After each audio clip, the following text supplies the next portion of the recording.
వీక్షకులందరికీ నమస్కారం. ఫిబ్రవరి మాసంలో మీకు ఏ విధమైనటువంటి గ్రహస్థితి కలగబోతూ ఉన్నది అనేటువంటి విషయాన్ని మనం ఈ వీడియో ద్వారా క్లుప్తంగా తెలుసుకునేటువంటి ప్రయత్నం చేద్దాం.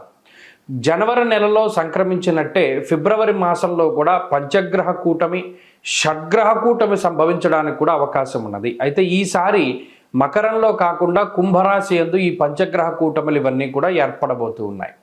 అలాగే ఫిబ్రవరి మాసంలో ఉండేటువంటి గ్రహస్థితిని గనక మనం ఒక్కసారి గమనిస్తే మిథున రాశి యందు గురుడు సంచరిస్తూ ఉన్నారు. అలాగే సింహరాశి యందు కేతువు యొక్క సంక్రమణం జరుగుతూ ఉన్నది, కేతువు సంచరిస్తూ ఉన్నారు. అలాగే కుంభరాశి యందు రాహువు ఉన్నారు, మీనరాశి యందు శనైశ్వరుడు. ఈ 4 గ్రహాలు అలా స్థానంలో ఉన్నాయి. అయితే 13వ తారీఖు వరకు రవి యొక్క సంచారము మకర రాశి యందు ఉంటుంది. 13వ తారీఖు తదుపరి రవి యొక్క సంచారము కుంభరాశిలోకి వెళుతోంది. ఇది ఒక్క విషయాన్ని మనం పరిశీలన చేస్తే కుంభరాశిలో ఇప్పటికే రాహు యొక్క సంచారం ఉన్నది. ఈ 13వ తారీఖు దాటాక రవి కూడా కుంభరాశిలోకి ప్రవేశం చేయబోతూ ఉన్నారు. రవి రాహువులు కలిసి ఉండడం వల్ల అది పితృదోష కారకంగా మనం చెప్పుకోవచ్చును. జనరల్గా అయితే రవి రాహువు కలిసినప్పుడు సూర్యగ్రహణాదులు ఇవన్నీ ఏర్పడుతూ ఉంటాయి. అయితే ఈసారి మన భారతదేశంలో ఏ గ్రహణాలు కూడా ఇప్పుడు కనబడడం లేదు. కాబట్టి గ్రహణ సంబంధమైన విషయాలపై మనం భయపడవలసినటువంటి అవసరం లేదు. కానీ ఇక్కడ రవి రాహువులు కలిసి ఉంటే పితృదోషము వస్తుంది. ఈ 13వ తారీఖు తదుపరి ఫిబ్రవరి మాసంలో ఎవరైతే జన్మించబోతూ ఉన్నారో ఆ శిశువుల పైన ప్రభావం పడుతుంది. అందువల్ల ఎవరైనా ఫిబ్రవరి మాసంలో ఏదైనా సిజేరియన్ ముహూర్తాలు వీటి గురించి అడిగేటువంటి వాళ్ళు చాలామంది ఉంటారు. వాళ్ళకి సూచనప్రాయంగా ఒక మాట ఏమిటి అంటే 13వ తారీఖు లోపులో వీలుంటే కొంచెం పరిస్థితులు అవి సానుకూలంగా ఉంటే ఈ సిజేరియన్ అవి కూడా ముహూర్తాలు మీరు చేసుకోవచ్చును. 13 దాటిన తర్వాత రవి రాహువుల యొక్క కలయిక వల్ల పితృదోషం అనేటువంటిది ఏర్పడుతూ ఉన్నది. అలాగే ఈ పంచగ్రహ కూటములు, దేశారిష్ట యోగములు ఇవన్నీ ఏర్పడుతున్నాయి కాబట్టి అది కొంత జాతకం మీద ప్రభావాన్ని చూపెడుతుంది. కాబట్టి ఆ విషయాన్ని దృష్టిలో పెట్టుకోవాలి. మరీ కాంప్లికేట్ అయిపోతే మాత్రం అంటే ఈ లోపులోనే చేసేసుకోమని కాదు. ఏమన్నా అవకాశం ఉంటే మీకు అవకాశం ఉంటే 13 లోపులో ఈ సిజేరియన్లు ఇవన్నీ కూడా చేయించుకోవడం ద్వారా పితృదోషాదులు రాకుండా ఉంటాయి. ఇది ఒక ప్రధానమైన విషయం. ఇది మీ ఆరోగ్యాన్ని బట్టి ముందుకు వెళ్ళండి, దీంట్లో ఇబ్బంది ఏం లేదు.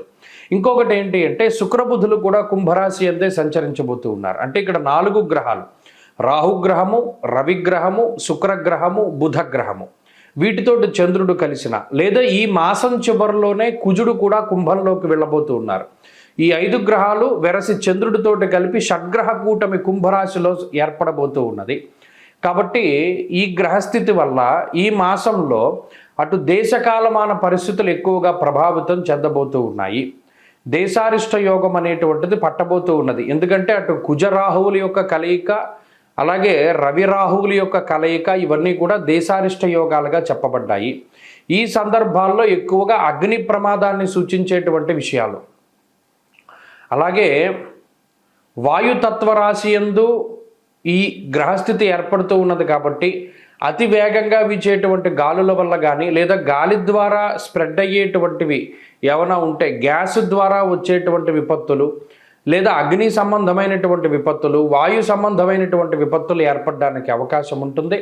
కాబట్టి ఈ మాసమందు చాలా జాగ్రత్తగా ఉండడం ఇది దేశారిష్ట యోగం కాబట్టి చెప్పదగినటువంటి సూచన. ఇక ఈ గ్రహస్థితి ద్వారా మీ రాశి ఫలితం ఏ విధంగా ఉందో మనం ఇప్పుడు తెలుసుకుందాం. మేషరాశి వారికి ఈ ఫిబ్రవరి మాసము అత్యద్భుతమైనటువంటి మాసంగానే మనం చెప్పుకోవచ్చును. కారణం ఏమిటి అంటే ఈ రాబోయేటువంటి పంచగ్రహ కూటమి మీకు లాభస్థానమందు ఏర్పడబోతూ ఉన్నది. 13వ తారీఖు తదుపరి లేదా అంతకు మునుపు కూడా ఉండేటువంటి గ్రహస్థితి పూర్తి స్థాయిలో మీకు అనుకూలిస్తుంది. కారణం ఏంటి అంటే దశమమందు రవి దిగ్బలయుక్తుడై ఉండడం, అలాగే ఒకవేళ 13వ తారీఖు దాటాక రవి మారిన రవి బుధ శుక్ర రాహుగ్రహాల చంద్రగ్రహాల యొక్క యుతి పూర్తి స్థాయిలో లాభస్థానమందు ఉండడం అనేటువంటిది చాలా యోగ్యమైనటువంటి స్థితి. ఎవరైనా ఏదైనా గ్రహస్థితి బాగా లేకపోతే సంకల్పం చెప్తారు, సమస్త గ్రహాణం శుభ ఏకాదశ స్థాన ఫలావాప్యర్థం అంటే ఏదైనా గ్రహ దోషాలు ఉంటే అవి తొలగిపోయి అవి ఏకాదశ స్థానమందు ఉండేటువంటి ఫలితం రావాలి అన్న సంకల్పం చెప్తారు. ఇప్పుడు మీకు అటువంటిది ఇలా నిజంగానే గ్రహాలన్నీ 11వ స్థానంలో ఉండబోతూ ఉన్నాయి. కాబట్టి ఫిబ్రవరి మాసము అత్యంత శుభపరమైనటువంటి మాసంగా చెప్పవచ్చును. మంచి శుభ కార్యక్రమాల యొక్క పరంపర, ఉద్యోగాభివృద్ధి, వ్యాపారాభివృద్ధి, ఐశ్వర్యాభివృద్ధి, అలాగే ఏదైనా ఉద్యోగంలో ప్రమోషన్లు రావడము, శుభ కార్యక్రమాలు ఇందాక చెప్పుకున్నట్టు శుభ కార్యక్రమాల గురించి ఎక్కువగా మాట్లాడుకుంటూ ఉండడము, లేదా ఏదైనా దూరత్ర ప్రయాణాలు చేయవలసి వచ్చినప్పుడు అంటే విదేశీయానానికి సంబంధించినటువంటి విషయాదులు ఏవైతే ఉంటాయో ఆ విదేశీయాన సంబంధమైనటువంటి విషయాలన్నీ కూడా అనుకూలిస్తూ ఉండడము, అలాగే దేశాంతర వాసము ఎవరైనా ఉద్యోగపరంగా కానీ వ్యాపార పరంగా కానీ వేరే దేశానికి వెళ్ళాలి లేదా వేరే దేశం నుండి ఇంకో ప్రాంతానికి వెళ్ళాలి, ఇలా దేశాంతరం వెళ్ళాలి అనుకునేటువంటి మేషరాశి వారికి ఈ మాసం అత్యద్భుతమైనటువంటి శుభ ఫలితాలను ఇస్తూ ఉన్నది. ఆకస్మిక ధన ప్రాప్తి ఎక్కువగా అందరూ కోరుకునేటువంటి విషయం. ఆ ఆకస్మిక ధన ప్రాప్తికి అవకాశం ఉంటుంది. అలాగే అర్ధంచ స్వకులాచార గృహలాభ శుభోజనం అన్నారు. అంటే ఇంట్లో సందడి వాతావరణం ఉండడము, కుల ఆచారాలను పాటించేటువంటి విధానంలో మీరు ముందుకు వెళ్ళేటువంటి పరిస్థితులు ఉంటాయి. అంతేగాక ఆత్మస్థైర్యం చాలా ఎక్కువగా ఉంటుంది, మనోధైర్యం ఉంటుంది, దేన్నైనా సాధించగలం అనేటువంటి ఒక రకమైనటువంటి సెల్ఫ్ కాన్ఫిడెన్స్, సెల్ఫ్ మోటివేషన్ కూడా ఈ రాశి వారికి దొరుకుతూ ఉంటుంది. అలాగే ఉద్యోగపరమైన వ్యాపారపరమైన ఇందాక చెప్పుకున్నట్టు వాటికి సంబంధించినటువంటి ప్రతికూలతల్ని చాలా చక్కగా దాటగలుగుతారు. జీవిత భాగస్వామికి సంతానానికి సంబంధించినటువంటి ఇబ్బందికరమైనటువంటి విషయాల్ని అధిగమించగలుగుతారు. అలాగే మీరు అనుకున్నటువంటి వాటిని పూర్తి చేయగలుగుతారు. పలానా విద్యలో కానీ ఉద్యోగంలో కానీ కొత్తగా మనం ఇది చెయ్యాలి, ఇది చదవాలి, ఇది చెందాలి అనేటువంటివన్నీ కూడా సక్రమంగా ముందుకు సాగుతాయి.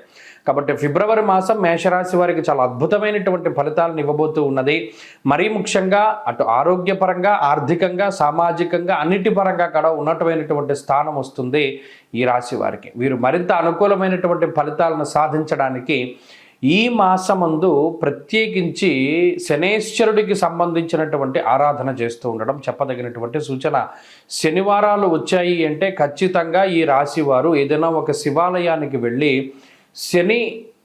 శన్యూషకాలం అంటారు, అంటే శనివారం నాడు సూర్యోదయానికి మునుపు 1 గంట కాలం, ఆ కాలమందు చక్కగా శివాలయంలో దర్శనం చేసుకుని నంది దగ్గర దీపారాధన చేసి మీ జీవితాన్ని ప్రారంభించినట్టయితే మరిన్ని శుభ ఫలితాలను మీరు పొందగలుగుతారు.